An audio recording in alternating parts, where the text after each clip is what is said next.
questão do desenvolvimento da África e a presença do Brasil e da China no continente africano é o tema de hoje do seu Agenda Econômica. Está aqui conosco o professor Fernando Jorge Cardoso, da Universidade Fernando Pessoa, do Porto, e diretor do Instituto de Estudos Estratégicos e Internacionais de Lisboa. Participa da entrevista o jornalista Davi Emerick.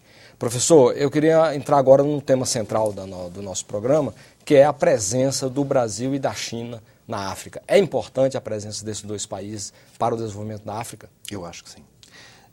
Eu creio que o que está a acontecer na China e o impacto que a China está a ter neste momento em termos de mercados globais e que é perfeitamente visível em África é muito importante para a África. A China neste momento está presente em 48 dos 53 países africanos. E está presente com financiamento. A capacidade de financiamento chinês ultrapassa a capacidade de financiamento de qualquer outra potência mundial, talvez com algumas exceções de alguns fundos soberanos no Médio Oriente, mas que não vão investir em África. Através do financiamento, dizia eu, através de investimentos menos e através do comércio. O que neste momento nós estamos a verificar em África é que a estratégia global chinesa, em que a África entra, mas eu direi que não há uma estratégia chinesa para a África, há uma estratégia chinesa para a afirmação chinesa em termos internacionais, em que a África é um aspecto particular por causa das condições e dos recursos naturais que a África tem. A estratégia chinesa é relativamente simples de enunciar. Os chineses têm uma capacidade financeira muito forte, através da sua banca, financiam as empresas chinesas, sejam elas empresas públicas, empresas de propriedade provincial, vamos dizer assim, ou mesmo empresas privadas ou semi-privadas chinesas, financiam facilmente as suas empresas para a realização de todo o tipo de investimentos, particularmente investimentos em infraestruturas ou mesmo investimentos industriais em África. E o que está a acontecer nesta década é um crescimento exponencial da presença chinesa na construção, particularmente de portos, aeroportos, caminhos de ferro, estradas, uma tentativa muito forte chinesa, já com sucesso em vários países, de entrarem nas concessões da exploração petrolífera e de gás. Não nos esqueçamos que a China é o segundo maior produtor de petróleo do mundo. E a tecnologia chinesa existe, ou seja, é algo que não foi lá colocado de fora. Quer dizer, inclusive em águas profundas dominam bem a tecnologia? Em águas profundas começam a dominar, não. Quem domina as águas profundas ainda são as grandes petrolíferas internacionais, mas os chineses começam a dominar essa técnica também. Aliás, nós sabemos a capacidade enorme que eles têm de rapidamente copiar e desenvolver tecnologias alheias, tal como os japoneses fizeram no seu próprio tempo. Digamos, há um certo modelo japonês que foi copiado pelos chineses e por outros vizinhos à sua volta. Mas, para continuar a responder à sua pergunta, a presença chinesa tem a ver com empresas de construção chinesas que estão em todo o lado, financiamentos chineses que o governo e os bancos chineses, enfim, por orientação do governo chinês, concedem a governos africanos, e esses financiamentos têm mais ou menos sempre a mesma lógica. São financiamentos de longo prazo, com períodos de carência, taxas de juros mais baixas do mercado e todos eles com garantia de recursos.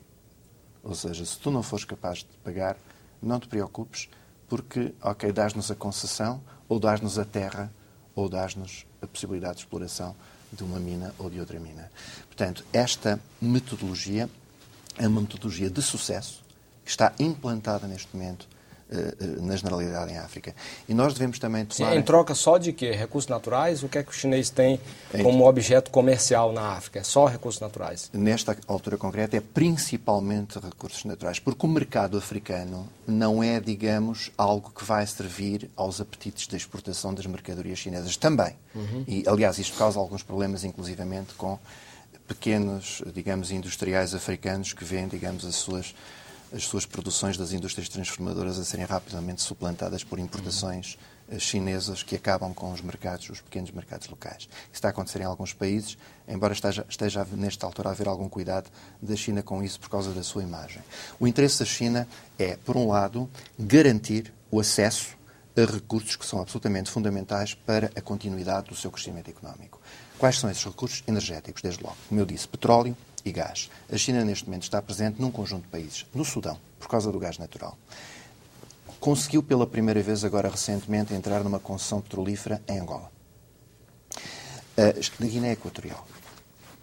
E procura, digamos, o mais que pode neste momento competir, porque isto é uma competição, não é? Entre as empresas, as duas grandes empresas petrolíferas chinesas e as outras que já estão lá estabelecidas. Todo o tipo de minerais que tenha a ver com carvão, minério de ferro, tudo aquilo que serve para crescimento industrial, madeira, e um outro aspecto muito importante. A China tem uma estratégia de aquisição de terras no exterior da China para a produção de alimentos. Porque tem a perfeita noção que o território chinês não é capaz, apesar da revolução tecnológica agrária, de prover no futuro, digamos, ao abastecimento alimentar, ou poderá não ser. Qual a diferença em relação ao padrão brasileiro na África? A diferença em relação... Já que o Brasil é rico em recursos naturais e não precisa tanto dos recursos naturais africanos. O padrão Brasil na África é muito recente também, digamos. Aliás, vamos ser claros, a afirmação do Brasil, do ponto de vista internacional, enquanto uma potência emergente global interessada em outros assuntos que não os da sua área de influência tradicional, é muito recente. Estamos a falar dos últimos anos. Não é? E também, ao falarmos dos últimos anos, interessantemente, também estamos a falar que é nestes últimos anos, com a exceção da Odebrecht, que está presente há mais tempo em alguns países africanos, particularmente Angola, é nestes últimos anos que nós verificamos que as multinacionais brasileiras se estão a interessar por negócios de matérias-primas, também no continente africano. Nós temos a Companhia do Val, neste momento, a explorar um enorme jazigo de coque, portanto, de carvão, em Moçambique, na zona de Tete, portanto, no Zambeze. Mas não só. O Val, neste momento, tem concessões em que vai explorar a produção agrícola da exportação também ao longo de todo o Val do Zambeze. Portanto, vão entrar também nessa... E temos grandes empresas de construção chinesas, entre as quais a Camargo Correia, mas não só, que estão interessadas neste momento e estão envolvidas na construção de barragens em empresas... A Petrobras, como é que está a presença da Petrobras? A Petrobras está presente em Angola. Moçambique não tem petróleo, nem gás, tem gás natural, está a exportar gás natural para a África do Sul, mas, digamos, os interesses neste momento brasileiros, no caso de Moçambique, estão na Val do Rio Doce, estão em companhias de construção brasileiras. No caso de Angola, além destas, a Odebrecht também está presente em Moçambique, mas menos. A Odebrecht está muito presente em Angola desde a independência. A Odebrecht tem, de facto, uma zona de influência bastante interessante e a Odebrecht está no negócio de diamantes também. Mas, voltando à origem da sua pergunta, a diferença entre o Brasil e a China em África, olha, em primeiro lugar, é uma diferença de dimensão. Não vamos comparar. Não podemos comparar a China e o Brasil. Apesar do Brasil ser muito grande para a África, a China é enorme. Vamos dizer assim. Quer dizer, não há uma espécie de competição entre Brasil e China na África? Com certeza que há. Através das suas empresas. Sim. E neste momento há espaço. A partir do momento em que não houver espaço, vai haver competição. E vai haver uma competição forte. Mas a grande diferença, ainda voltando, é a diferença da capacidade de financiamento. As reservas monetárias que a China tem são muito superiores ao PIB brasileiro. Claro. Não é? Só falarmos das reservas. Então, a China chega em África com os bolsos cheios de dinheiro e diz: vocês precisam de infraestruturas, tomem. Mas também a China está interessada em desenvolver infraestruturas em África. Não só para, através do financiamento, agarrar a possibilidade de ficar com recursos, por um lado, por causa das garantias, mas também porque a construção de portos, estradas de ferro, caminhos de ferro, estradas, enfim, de toda a logística de transportes é interessante para a China. Porque a China está a assegurar a prazo também que é mais fácil escoar mercadorias de saída e mesmo de entrada também. Professor, quando a gente anda com o bolso muito cheio de dinheiro sobrando, a coisa começa a ficar perigosa. Sem dúvida. O Estado chinês não é um Estado democrático que seja fiscalizado pelas estruturas judiciais, pela imprensa, como são os Estados Unidos, como é o Brasil, como são os países da África, da Europa. Não é um tanto perigoso, por exemplo, a China com muito dinheiro no bolso, chegar em países, vamos dizer, que têm estruturas administrativas frágeis, dar um investimento e falar: se vocês não derem conta, a gente pega o investimento, aí vocês nos dão a infraestrutura de vocês de graça pelo investimento. Isso não cria um cenário do novo colonialismo na África? De novo tipo? Sim, podemos olhar dessa perspectiva, mas deixe-me pegar num pequeno ponto que eu acho que é muito interessante a sua questão. É que a metodologia de empréstimo chinês é muito interessante e muito igual. E muito difícil para um país africano desviar 1 cêntimo que seja do empréstimo chinês para outros fins. Porquê? Porque tem uma fiscalização? Não. É porque o financiamento está completamente ligado aos interesses das empresas chinesas. Eles dizem assim, muito bem, a gente empresta-vos 5 bilhões de dólares para infraestruturas. Porém, 70% deste dinheiro é entregue a empresas chinesas que vão construí-las. E os outros 30% são entregues a empresas angolanas, por exemplo, ou angolanas e chinesas, e isso é fiscalizado pelas autoridades bancárias chinesas. E mais, o pagamento às empresas chinesas não é feito em território angolano, é feito na China. Portanto, há um controle da parte do financiador chinês do dinheiro que lá coloca, que torna muito difícil a existência de mecanismos de corrupção que venham a partir daí. É muito mais fácil a corrupção através das grandes companhias ocidentais do que através de financiamento chinês.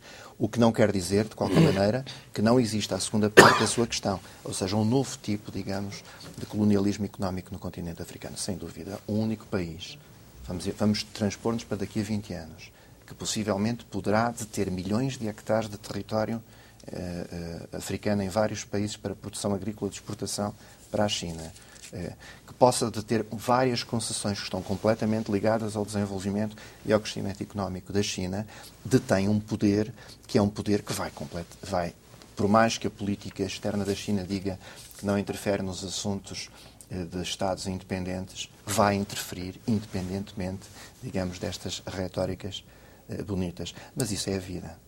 Professor, como é que o senhor vê a questão das instituições multilaterais? Tipo as instituições da ONU, né, a UNCTAD, a Unesco, ou mesmo a OMC, a Organização Mundial do Comércio, né, que substituiu o GATT. Como é que o senhor vê para a questão da África? É uma coisa que se esgotou, aquela ajuda, tipo assim, quase que dadivosa, né, uma coisa... O Fundo Monetário Internacional esteve muito atuante em África nos anos 80 e em parte dos anos 90, até exatamente aquilo que acontece hoje em todos os países africanos, até que as contas públicas estivessem efetivamente resolvidas. Neste momento, nós não encontramos nem grandes índices de inflação, nem grandes, digamos, problemas na estrutura macroeconómica, vamos dizer assim, dos países africanos. A parte financeira e macroeconómica foi mais ou menos ajustada com custos sociais elevados, mas foi ajustada ao longo dos anos 80 e dos anos 90. O Banco Mundial mantém, digamos, uma presença em África através de investimentos de longo prazo, a 30 anos, taxas de juros em muito melhores condições que os empréstimos chineses, mas com um volume muito menor. O Clube de Paris também continua O Clube presente. O Clube de Paris, neste momento, foi muito importante, isto é, houve grandes perdões das dívidas africanas. Neste momento, a dívida africana não é um problema fundamental de crescimento em África, ok? Porque foi, em certa maneira, reescalonada e perdoada em grande medida pelas instituições multilaterais através de mecanismos que foram inventados para esse efeito e através, exatamente, do Clube de Paris, ou seja, das dívidas bilaterais. Agora, o que eu lhe digo é o seguinte. A Organização Mundial do Comércio, UNCTAD em África, tem muito pouco a ver, por uma razão muito simples. 38 dos 53 países africanos têm um regime de exportações para o seu principal parceiro comercial, que são os países europeus, de everything but arms, ou seja, tudo pode ser exportado sem cobrança de direitos aduaneiros, exceto armas. E os países africanos não exportam armas. Portanto, ou seja, a produção de 38 países de exportação entra na Europa sem qualquer restrição. Zero. Nem quantitativa, nem de taxa. O que aqui está... Então não há nenhuma demanda sobre a OMC com relação a países relativamente africanos? aos outros países, porque, obviamente, a África do Sul não está muito então, contente. Só numa concorrência... Não está muito... Ou seja, há um tratamento diferenciado. Inverso, né? Por outro lado, os Estados Unidos, ao abrigo de acordos especiais também, deram, nos últimos anos, entrada sem taxa e sem restrições quantitativas às exportações africanas também. Inclusivamente, pela primeira vez nos Estados Unidos, os Estados Unidos não colocam problemas, por exemplo, se houver uma fábrica têxtil chinesa no Senegal e depois estes produtos saem do Senegal como produto de Senegal para os Estados Unidos, tudo bem. O que, aliás, é interessante, porque neste momento a China já tem 6 zonas económicas especiais em África. Para quê? Não, mas isto é muito interessante para o crescimento africano. Para exportar para os Estados Unidos. E para a Europa. E para a Europa. Mas isto é interessante para os países africanos, desde que haja uma capacidade de gerir estes parques tecnológicos, introduzindo também capitais internos. Portanto, isto poderá ser... há, de facto, uma estratégia global chinesa, concertada, comandada por um lado, ou pelo menos concertada e coordenada entre os vários interesses. Professor, seria possível dizer, porque pegar os Estados Unidos, que está numa crise danada, e os Estados Unidos ainda é muito importante como referência mundial. Seria possível dizer que os Estados Unidos perderam a janela para ter uma presença firme na África e que a presença da China, tipo assim, chegou, se instalou e que ninguém mais concorre com a China no continente africano, que os Estados Unidos perdeu o bonde da história em relação ao continente africano? Não creio. O interesse dos Estados Unidos em África, eu vou dizer, resume-se a 2 palavras, na minha opinião: petróleo e segurança. A parte, digamos, das matérias-primas, as empresas americanas compram-nas no mercado internacional. Quer dizer, não necessitam de ocupar território ou de ter concessões, etc., tirando as petrolíferas. A África é interessante do ponto de vista do petróleo, porque do ponto de vista da estratégia norte-americana é bom para os Estados Unidos, é importante, fulcral para os Estados Unidos, diversificar as fontes de aprovisionamento do petróleo do Médio Oriente para outras zonas. Não é? E a África Ocidental, não só o Golfo da Guiné, mas depois a costa atlântica, que vem até Angola, neste momento já está a aprovisionar cerca de 25% das necessidades de importação de petróleo dos Estados Unidos, em que o principal fornecedor neste momento é Angola. É interessante notar isso. Tal como o principal fornecedor de petróleo da China no exterior é Angola. É o número 1. Pode haver alguma complementaridade na atuação da China e do Brasil na África? Ou são coisas completamente divergentes? Eu atrevo-me a dizer que a China e a África são a razão pela qual as teorias da cooperação Sul-Sul são uma construção absolutamente teórica, sem nenhuma aplicação na prática. Na minha perspectiva, não há nenhuma possibilidade de cooperação Sul-Sul entre a China e o Brasil para atuação em África. São Estados com interesses divergentes. E mesmo com princípios de atuação que, independentemente de todos os pragmatismos, acabam por ser diferentes, porque as governações também o são. Portanto, eu direi que não. É claro que isto não leva a que não possa haver uma concertação entre a Petrobras e a Cimetec relativamente a um aspecto... Mas isso acontece, isso não é por ser Brasil e China. Isso é por ser a Corporação A e a Corporação B. Eu não vejo entre Brasil e China qualquer... digamos, concertação relativamente à África possível. Não vejo. Professor, o senhor deu uma informação que me chamou a atenção, que os fundos soberanos dos países árabes, os detentores de petróleo, não aplicam recursos na África. A África tem uma ligação muito grande com o Oriente Médio, inclusive do ponto de vista da religião, o islamismo está muito presente na África. Por que esses fundos soberanos de países que estão próximos da África, eles não se dirigem também para a África? Por causa da metodologia de atuação desses fundos soberanos. Eles estão interessados na especulação financeira internacional e não vão fazer especulação nos mercados bolsistas internacionais em África. Vão fazê-los noutros sítios. Portanto, efetivamente, não há ali investimentos diretos ligados à produção provenientes desses mesmos fundos. Isto por um lado. Por outro lado, também, a grande relação que você diz que existe, digamos, entre os países do Norte da África, o Médio Oriente e a África, é zero. Vamos ser claros, é zero, porque a religião islâmica e a penetração da religião islâmica no continente, na África subsaariana, não está diretamente ligada a interesses económicos e financeiros dos países árabes. É um problema que tem que ser tratado ao nível da religião ela própria. E o Agenda Econômica fica por aqui. Se você tiver críticas ou qualquer observação ao nosso programa, entre em contato conosco pelo nosso portal www.senado.gov.br/TV. Você poderá também fazer download ou cópia deste e de outros programas da TV Senado. Nós agradecemos a entrevista e os esclarecimentos que nos foram prestados pelo professor Fernando Jorge Cardoso, da Universidade Fernando Pessoa e diretor do Instituto de Estudos Estratégicos Internacionais de Lisboa. Agradecemos também a participação do jornalista Davi Meric. A você de casa que nos acompanhou, muitíssimo grato pela sua audiência e até o próximo Agenda Econômica. Até lá.